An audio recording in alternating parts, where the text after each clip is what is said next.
কেন ভাই? বাংলাদেশ কি বিচ্ছিন্ন হয়ে গেছিল যে গণপরিষদ দিতে হবে? গণপরিষদ তখনই দেয় যখন একটি দেশ যখন স্বাধীন হয়, স্বাধীন হওয়ার পর যে দেশে কোনো আইন থাকে না, সংবিধান থাকে না, সরকার থাকে না, তখন সেখানে একটি গণপরিষদ করে সংবিধান রচনা করা হয়, সরকার গঠন তারা করবেন, সেগুলো করা হয় গণপরিষদ। আমাদের এই দেশ এই ভূখণ্ড পেয়েছে 1971 সালে 16 ডিসেম্বর 9 মাস যুদ্ধ করে। তাহলে গণপরিষদের কথা কেন বলা হচ্ছে? কারা বলতে চাচ্ছে? আলিম এখানে একটা বক্তব্য রেখেছেন কোন একটি রাজনৈতিক দলকে নিয়ে। তাদের 71 সালের ভূমিকা নিয়ে প্রশ্ন আছে। তাদের রাজনৈতিক দল 71 সালে অপরাধ করেছেন বলে মনে করে এখন 71-এর স্মৃতি ভুলিয়ে দিতে চান আপনারা? 71 তো একটা বড় অর্জন এই জাতির, এই জাতির অর্জনকে ভুলিয়ে দিতে চান কেন? যে দ্বিতীয় স্বাধীনতার কথা বলেন, গণপরিষদের কথা বলেন, এগুলো যারা 71-এ যাদের ভূমিকা অত্যন্ত বিতর্কিত ছিল এবং যাদের রাজনৈতিক দল 71 সালে বিতর্কিত ভূমিকা, অপরাধমূলক ভূমিকা পালন করেছেন, তারা না হয় তাদের সেই স্মৃতিকে ভুলিয়ে দেওয়ার জন্য এখন এই কথা বলছে। কিন্তু আজকে যারা বৈষম্য বিরোধী ছাত্র নেতা ছিলেন, নতুন নতুন রাজনৈতিক দল যারা করছেন, তাদের মুখ থেকে এই কথা বললে আমাদের কাছে কিন্তু এক ধরনের বড় প্রশ্ন দেখা দেয়। আপনারা কার কথায় কান দিয়ে এই সমস্ত কথা বলছেন? এই সমস্ত কথা বলা ঠিক হবে না। সংস্কারের কথা বলে আপনারা লুকোচুরি খেলছেন জনগণের সাথে। একবার বলেন ডিসেম্বর, একবার বলেন মার্চ, একবার বলেন জুন। কেন এই লুকোচুরি খেলা? অন্তর্বর্তীকালীন সরকার কেন এই লুকোচুরি করছেন? একবার বললেন যে ডিসেম্বরেই হবে, আবার বলছেন মার্চ, আবার জুন, আবার ডিসেম্বর। এটা কেন? সংস্কার তো চলমান প্রক্রিয়া।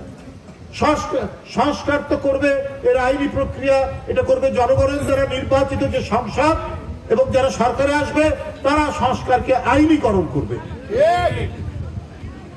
আপনারা সংস্কারের একটা প্রস্তাব দিতে পারেন। এদিকে 5ই আগস্ট থেকে 5 মাস, আর এদিকে যদি ডিসেম্বরও আমরা ধরি, তাহলে 1 বছর 5 মাসের মধ্যে কি কি সুপারিশ করা যায়, তো সেটা কি করা যায় না? সেটা তো নিশ্চয়ই করা যায়। তারপরে বিচারের কথা বলছেন। আওয়ামী লীগের যারা দোষক, যারা অন্যায় অপরাধ করেছে, যারা শিশু মাসুম বাচ্চাকে যারা হত্যা করেছে, যারা মুগ্ধকে হত্যা করেছে, যারা রংপুরের আবু সাইদকে হত্যা করেছে, যারা আনাবকে হত্যা করেছে, এই হত্যাকারীদের বিচার কতদিন লাগবে? ওয়াসিফ,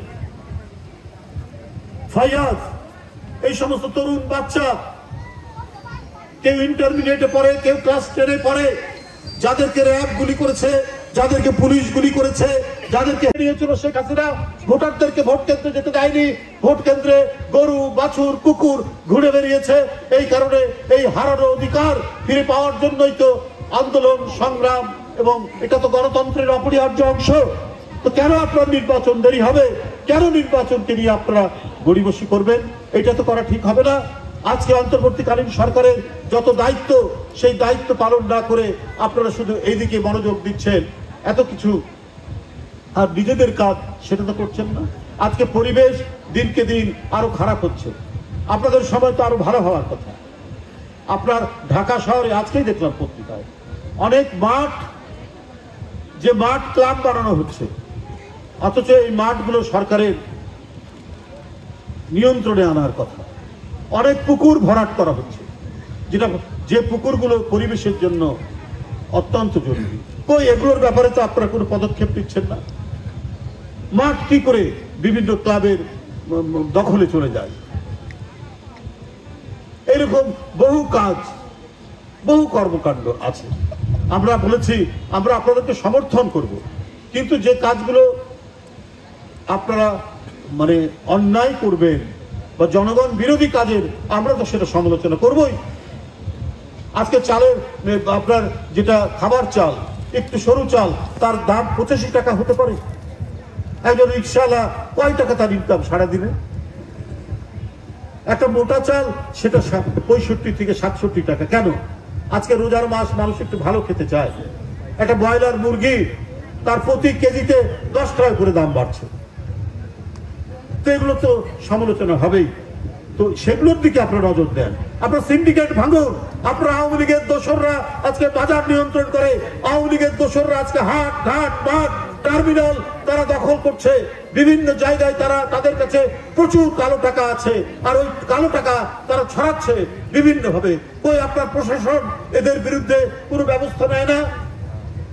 সেটা না নিয়ে বিএনপি, আমি কুমিল্লার মুরাদনগরে বিএনপির যুবদল, শ্রমিক দল, বিএনপির নেতাদেরকে গ্রেপ্তার করা হচ্ছে, কারণ মুরাদনগরে সরকারের একজন শক্তিশালী মানুষ আছে, সেই মানুষের কথায় এসপি এবং মুরাদনগরের ওসিরা উঠা বসা করে। তো এটা অন্তর্বর্তীকালীন সরকার, তো নিরপেক্ষ সরকার, সেই সরকারের কোন ব্যক্তি তার কথাই যদি পুলিশ উঠা বসা করে এবং বিএনপির নেতা কর্মীকে গ্রেপ্তার করে, তাহলে তো হাসিনার চেয়ে পার্থক্য কি থাকলো এই সরকারের? আচ্ছা, কুমিল্লার ওসি টেলিফোন করলে টেলিফোন ধরেন না, ওসিকে টেলিফোন করলে টেলিফোন ধরেন না, কিন্তু ঈদের প্রাক্কালে গ্রেপ্তার।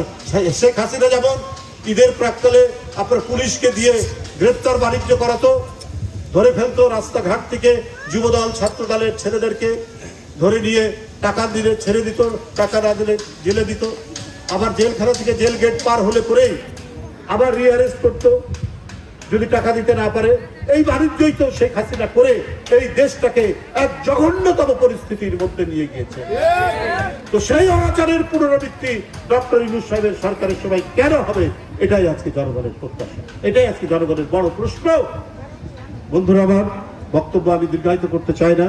আজকে অনেকে রোদের মধ্যে, আমি এসেই দেখছি ভয়ঙ্কর রোদ,